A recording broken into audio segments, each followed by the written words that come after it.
Children and teens learn how to process and regulate their emotions by having support from a trusted adult.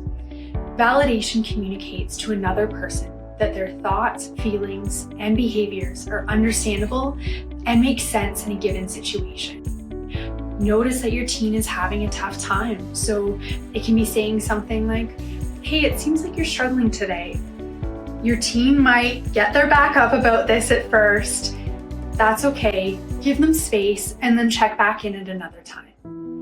The next thing we want to do is label the emotion. This is especially important for teens that are having trouble figuring out what it is that they're feeling. So giving things a try, saying, "I wonder if you're feeling angry today," or "It seems like you're sad."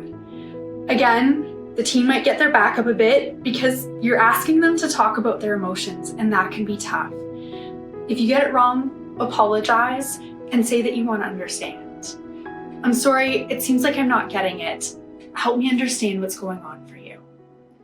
The next step then is the actual validation. So this is putting yourself into your teen's shoes and understanding what it is they're feeling and why they're feeling it based on who they are as a person.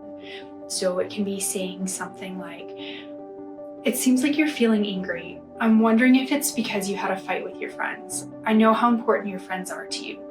That "because" word is important. "Because" shows our teens that we're trying to understand why it is that they're feeling what they're feeling. Again, if you get it wrong, that's okay. Continue to express a desire to understand what it is that's going on for them.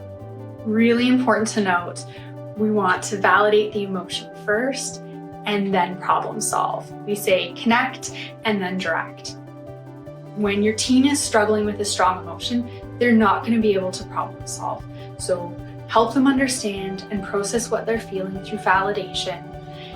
Then later, maybe even the next day, you can problem solve what's going on. Something that can be helpful to remember is that validation does not equal agreement.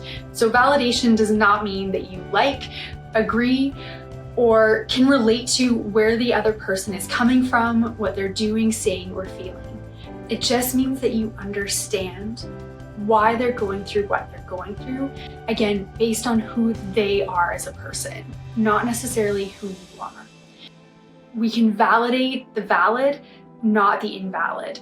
This means, for example, we could validate what someone is feeling, not necessarily what they're doing or saying. Say someone gets a low grade because they didn't study for an exam and they're feeling really upset about it. You can validate that they're feeling upset. You can say like, "Oh man, I see how tough it is for you that you didn't do well on that test," right? Like, "I can see that you're struggling," or "It seems like you're really sad about your test grade. Come with me, have a snack, and we'll talk about it later." Then at another time, you can talk about the lack of studying. It's just dealing with the emotion and supporting that emotion first.